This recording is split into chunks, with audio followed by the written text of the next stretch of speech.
It is 6 p.m. and we will call this public meeting to order. Number 2 on our agenda is declaration of pecuniary interest in the general nature thereof. Does anybody have an interest to declare? There's no hands up. So we'll move forward with the purpose of the meeting, which is D14 2024-002 and D14 2024-003. I will read the preamble and then we will get moving with the first item on the agenda. Personal information collected at this public hearing is collected under the authority of the Planning Act and will be used to assist in making a decision on this matter. All names, addresses, opinions, and comments are collective and form part of the minutes which are available to the public. Questions regarding this collection should be forwarded to the Director of Planning. The purpose of public meetings is to present a planning application in a public forum as required by the Planning Act. Following presentations by the applicant or staff, council members will have an opportunity to ask questions for clarification or further information. The meeting will then be open to the public for comments and questions. When you speak, please provide your name and your address for recording in the minutes. All comments should be directed to the chair of the meeting. The applicant will be provided the opportunity to address public questions once all members of the public have made their submissions. And for the applications being presented tonight, and the recommendations will be presented to council directly after this public meeting. Following council decision, notice will be circulated in accordance with the Planning Act. If a person or public body would have the ability to appeal the decision of the council to the Ontario Land Tribunal, but the person or public body does not make oral submissions at a public meeting or make written submissions to the township before the bylaw is passed, the person or public body is not entitled to appeal the decision. Okay, so we'll move forward with D14-2024-002, 2131 Blue Mountain Road. Madam Planner?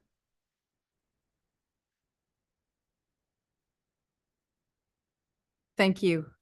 Through you, this is a public meeting for the planning application for 2134 Blue Mountain Road. The purpose of this public meeting is to rezone the subject property. So the subject property is shown on the screen right here. The lot was created by consent through application B 13121.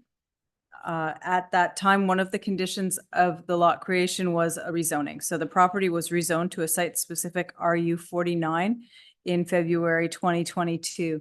The purpose of the zoning amendment at that time was to create a maximum setback on the property of 70 meters. The purpose of that was to restrict any development from the back portion of the property to preserve the woodlands.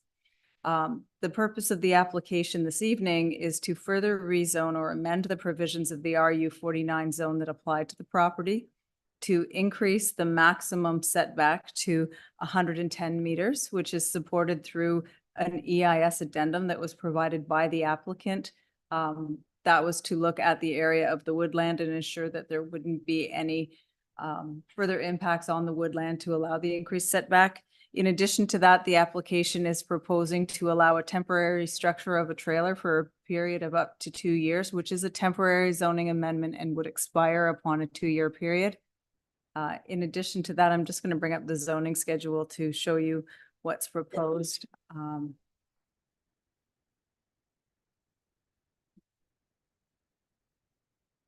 Sorry, just bear with me for a moment.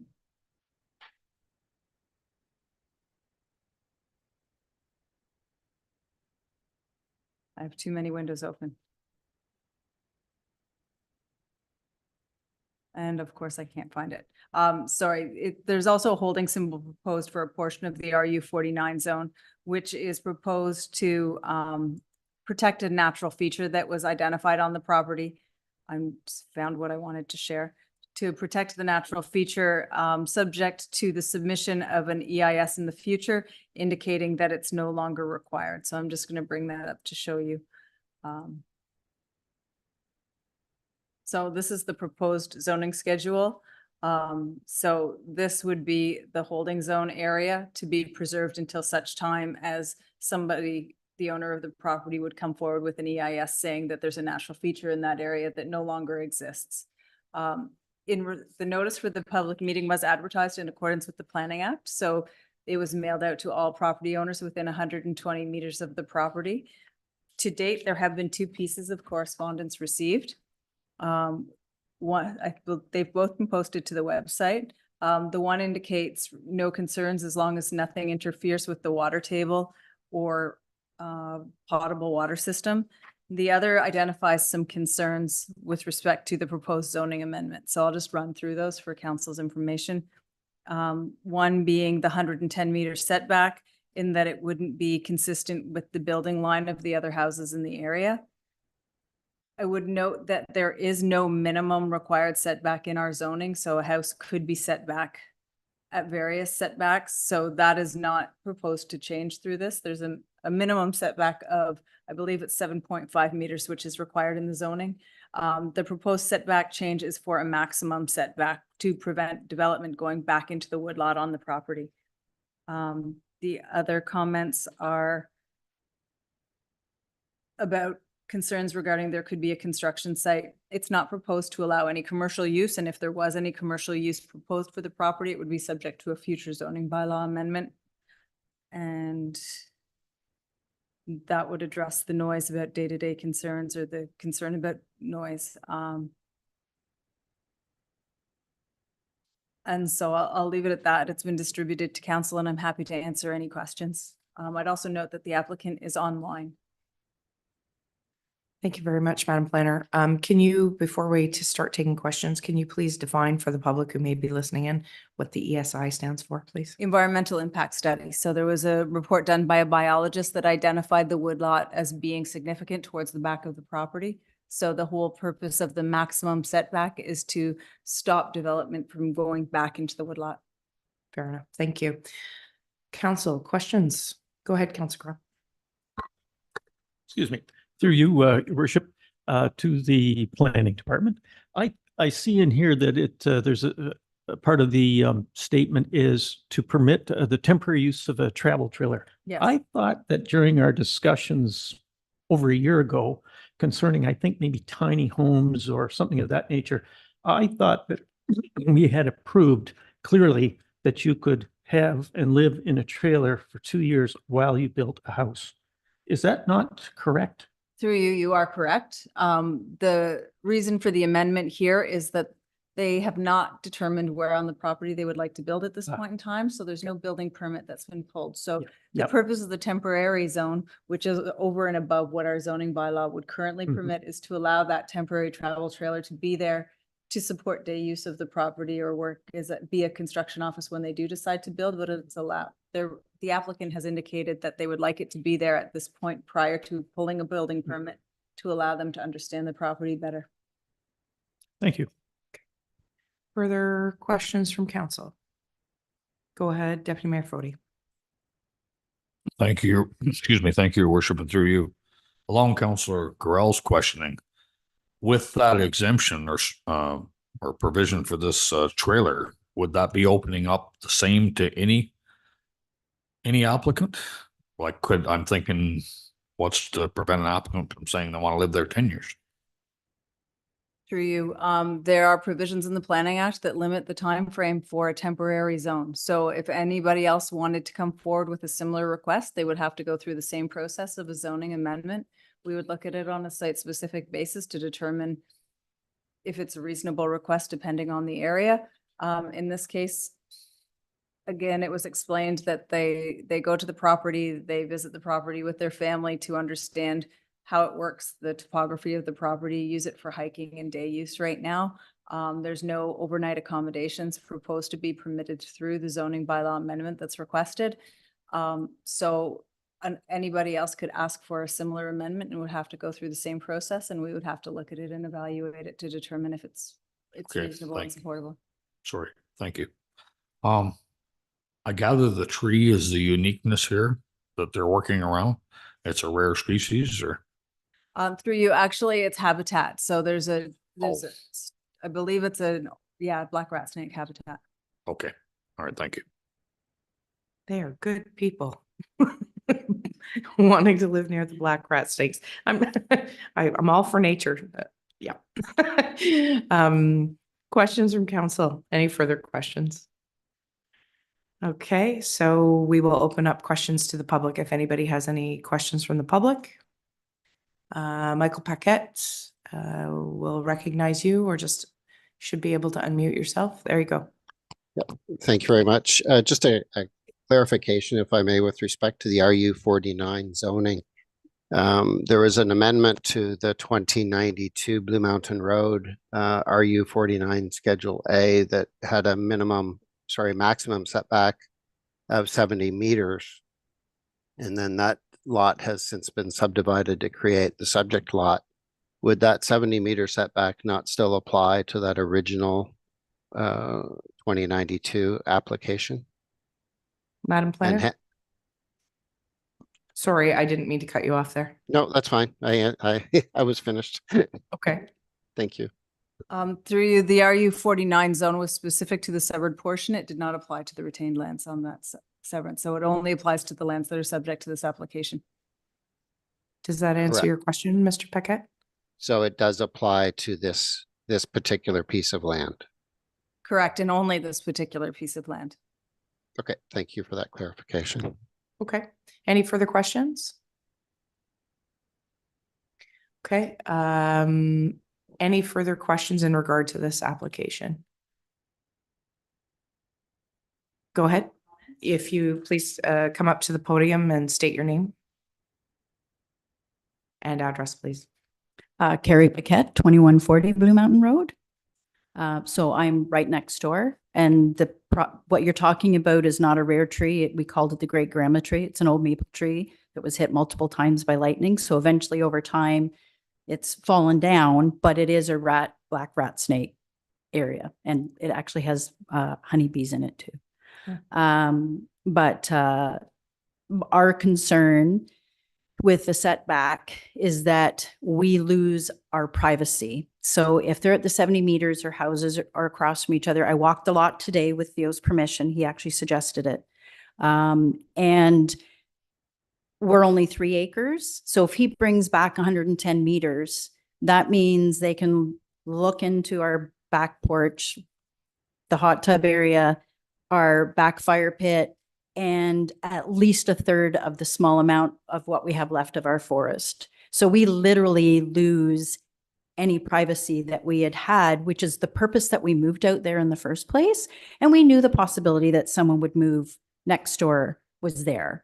But we were also under the assumption that they would also follow the rules of the 70-meter setback.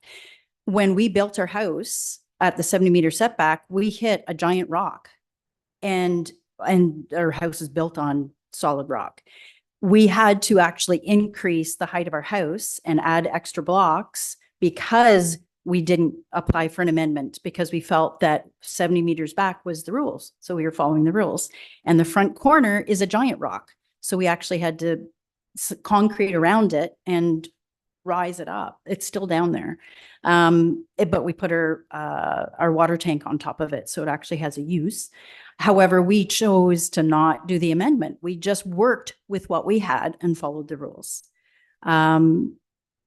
It also affects our wildlife, because if they move the house back further than where it is, the animals that we have deer, we have fox, we have turkeys, we have grouse, we have all kinds of multitudes of different birds. Had a very confused owl after the eclipse today. It was hooting at me. But they travel from the Bakers across what was their property that Theo's now purchased, across through our property. If they place the house there, there is a lot of wildlife that is no longer going to pass through that way safely. They can't go further back because that puts them through the cornfield, and they won't travel through it because of safety. So then they come back around further behind our area to another wooded area that is Winnie Alder's property. So they have a safe haven to walk through there that's all continuously wooded. But if we put a house there, they're going to lose that. So that is also a concern. Thank you. Thank you. Are there any further comments or questions? I see Deputy Mayor, you want to get back in? Thank you, Your Worship, through you. Following Ms. Paquette's statements, I don't know the topography there. Could the house be moved to the south side of the zoned lot, or is that prohibitive based to Mother Nature? I think that was the south side, which is closer to the Bakers versus ours. Right. So I'm not sure. I have to stop you. Sorry. With the people online, they can't hear you if you're at the microphone. Sorry. Have already proposed it be further as far south as they can, based upon what the regulations are and how close they can be to the lot. And also taking into account the regulations in regard to their septic as well, of course.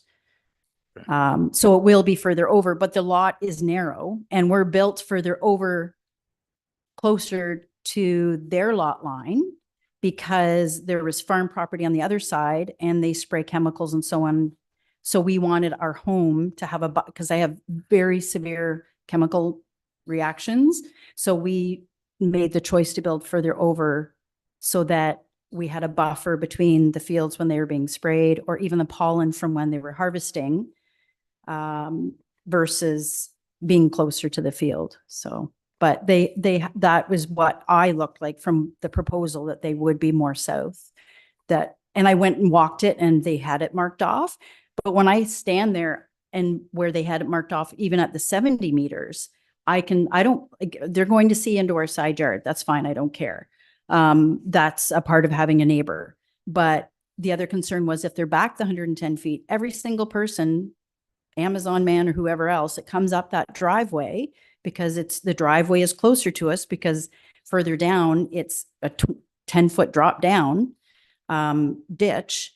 Then every single person that's going up and down that driveway can see me sitting in my backyard. And I'm retired because of health reasons. So I enjoy spending my time out there, plus my kids and my grandkids when they're around. And I don't know that they took that into account or not. Part of the reason I think he said they wanted to move it a little bit further back is there are pine trees at the front that he wanted to maintain. They're dying. Because we live on the Canadian Shield, that we have very little soil there. And every time there's a big wind, we lose another tree. So preserving something that's dying anyways isn't really preserving when they're only going to be there maybe another 5 years. And it's a safety, like we're having to go in to clear some of them because they're going to land in the house or they're going to fall across the road, which is also a danger. So preserving those trees shouldn't be a part of the issue. And also, again, as Kat had said, it is going to affect the animals that we presently have back there. And I saw the fox last week. He was watching me as I was doing my outside chores. So the animals that we're seeing aren't just there on occasion. We see them on a regular basis. I have all kinds of photos of all the different animals that are back there. So that's a huge concern that all of a sudden, all the animals that we're enjoying in our backyard, they won't be back there anymore because there will be a house there and they won't take that path through. Okay. Thank you. Thank you. Okay. Any further comments or questions? Okay. Councillor Gorell, back in. Thank you. And through you, your worship, this would be to planner. Regarding side yard setbacks, which I'm familiar with in the zoning bylaw 07079, do those same side yard setbacks apply to, in this situation, technically, even if they're not being used? Would those side yard setbacks be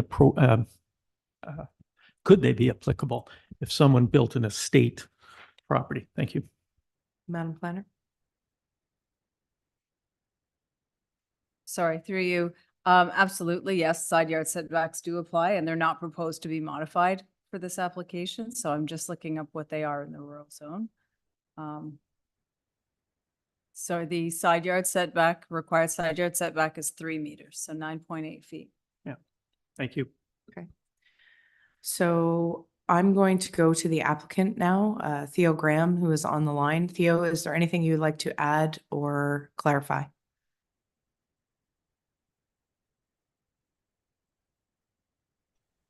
There you go. Hi there. Thank you, Corey, your worship. Yeah, I think that's pretty well outlined in the application, all of our intentions. Again, everything that Carrie said, concerns noted. The reason we are interested in the property is for all the same reasons she mentioned. So we are interested in it also for the wildlife. Our intention is not to disrupt anything or again, we have our trail cam set up and also enjoy the foxes and deers and all of that wildlife that comes with the property. Our intention is not to disrupt anything we don't need to. The 110-meter setback was our maximum request. That came as a suggestion to sort of seek as much as we could possibly need, but the intention is not to go that far.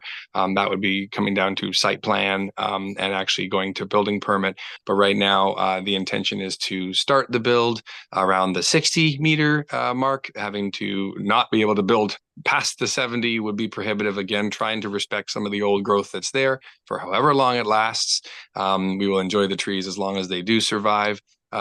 Carrie's concern is noted, and then being able to build the property again to the 80 or 90-meter mark. Our intention is not to go to the full 110. We do have to avoid that stump, the grandmother tree that Carrie spoke of. There's a 30-meter setback around it as well.